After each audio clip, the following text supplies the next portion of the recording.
Hello दोस्तों, नमस्कार। स्वागत है आप सभी का एक बार फिर से ATG क्लासेस में। आज से हम लोग शुरुआत कर रहे हैं एक UPTET के सबसे स्कोरिंग सब्जेक्ट मनोविज्ञान की। यदि बात की जाए मनोविज्ञान की तो इस सब्जेक्ट से 30 क्वेश्चन पूछे जाते हैं UPTET के एग्ज़ाम में। और यह सब्जेक्ट इतना इम्पॉर्टेंट है कि यह हमारा जो रिज़ल्ट होता है उसको बेहतर बनाने में इस सब्जेक्ट की एक महत्वपूर्ण भूमिका होती है, क्योंकि यह विषय थोड़ी सी मेहनत करके हम लगभग इसमें 25 के ऊपर नंबर बहुत ही आसानी से प्राप्त कर सकते हैं। तो इसी को लेकर हम एक शुरुआत करेंगे मनोविज्ञान सेक्शन की, यानी कि जिसके अंतर्गत हम पढ़ेंगे बाल विकास, जो कि 30 नंबर पूछा जाएगा एग्ज़ाम में। तो चलिए स्टार्ट करते हैं आज की वीडियो। हम लगभग पूरा कोर्स पढ़ेंगे छोटे छोटे वीडियोस के माध्यम से, तो इसके लिए प्लीज़ जुड़े रहिएगा चैनल से। और अभी तक आपने चैनल को लाइक और सब्सक्राइब नहीं किया है तो प्लीज़ चैनल को लाइक और सब्सक्राइब कर दें। तो हम स्टार्ट करते हैं आज की वीडियो।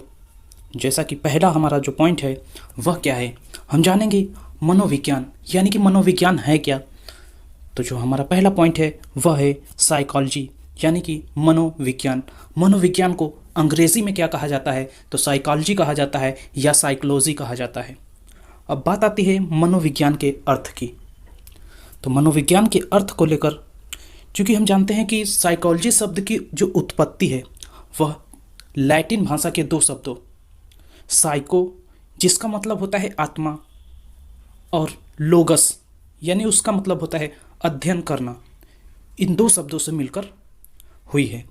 यानी क्वेश्चन पूछा जाए साइकोलॉजी शब्द की या साइकोलॉजी शब्द की उत्पत्ति कहाँ से हुई है, तो लैटिन भाषा के दो शब्दों साइको, जिसका अर्थ होता है आत्मा, और लोगस, जिसका अर्थ होता है अध्ययन करना, तो इन दो शब्दों से मिलकर साइकोलॉजी यानी कि मनोविज्ञान की उत्पत्ति हुई है।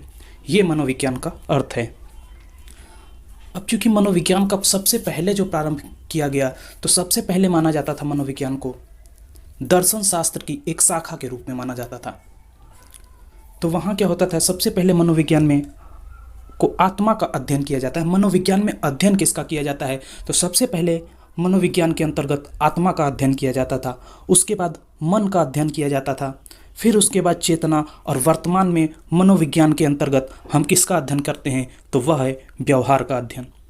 तो प्रारंभ में हम आत्मा का अध्ययन करते थे, उसके बाद मन का, फिर चेतना, और इस समय यानी कि वर्तमान में हम व्यवहार का अध्ययन करते हैं।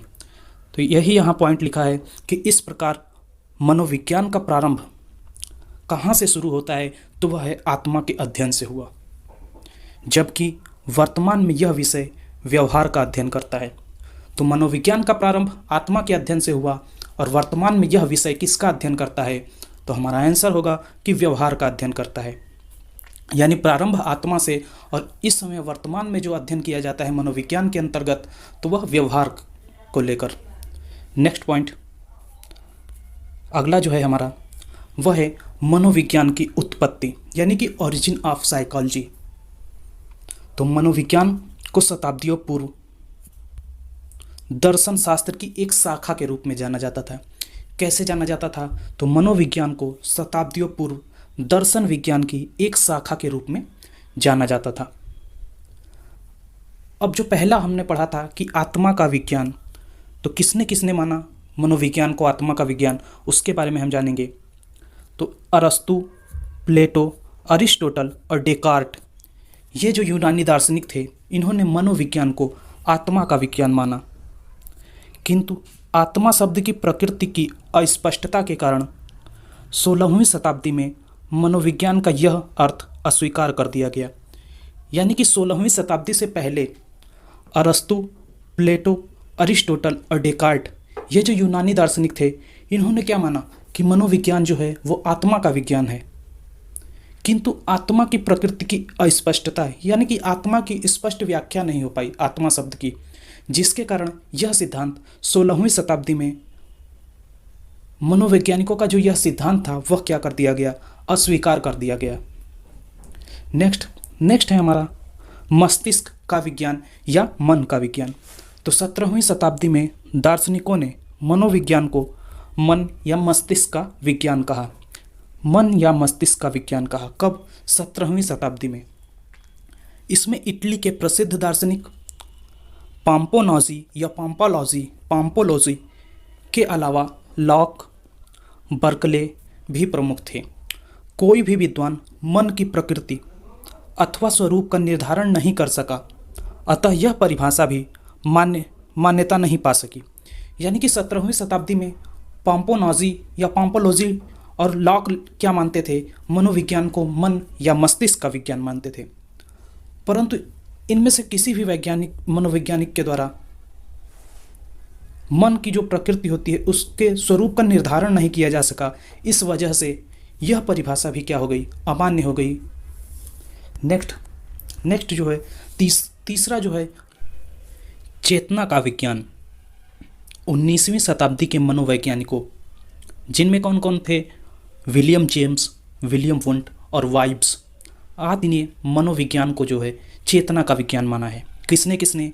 तो विलियम जेम्स, विलियम वुंट और वाइब्स आदि ने मनोविज्ञान को चेतना का विज्ञान माना है। इनका मानना था कि मनोविज्ञान मनुष्य की चेतना या मनुष्य की चेतन क्रियाओं का अध्ययन करता है।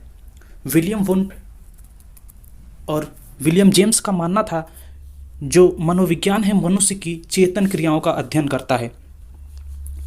तो मनोविज्ञान केवल चेतन मन का ही नहीं बल्कि अचेतन और अर्धचेतन आदि प्रतिक्रियाओं का अध्ययन भी करता है। मनोविज्ञान का यह अर्थ सीमित होने के कारण सर्वमान्य न हो सका, यानी कि ये भी परिभाषा जो है अमान्य कर दी गई। अब आता है हमारा नेक्स्ट सबसे इम्पोर्टेंट जो है व्यवहार का विज्ञान। तो 20वीं शताब्दी के प्रारंभिक दौर में मनोविज्ञान के अनेक अर्थ सुझाए गए। इनमें से मनोविज्ञान व्यवहार का विज्ञान है अर्थ सर्वाधिक मान्य रहा। व्यवहार का विज्ञान मानने वाले प्रमुख मनोवैज्ञानिक जो हैं वह कौन से हैं? वाटसन। यानी कि व्यवहार को मानने वाले प्रमुख मनोवैज्ञानिक कौन हैं? तो वह होगा वाटसन। और इसके अलावा वुडवर्थ, स्किनर, थॉर्नडाइक और मैकडूगल आदि ने मनोविज्ञान को व्यवहार का विज्ञान माना है। नेक्स्ट जो है कि मैकडूगल ने अपनी पुस्तक, तो इनकी पुस्तक का क्या नाम था? Outline of psychology. इनकी पुस्तक का जो नाम था, मैकडूगल की पुस्तक का नाम तो आउटलाइन साइकोलॉजी। इसमें इन्होंने चेतना शब्द की कड़ी निंदा की है। तो आज आपको यदि वीडियो पसंद आई तो प्लीज़ चैनल को लाइक और सब्सक्राइब करना ना भूलें। आज की वीडियो में इतना ही। मिलते हैं नेक्स्ट वीडियो में और कुछ महत्वपूर्ण पॉइंट्स के साथ। तो बने रहिएगा चैनल पे। एक अच्छी तैयारी के लिए धन्यवाद।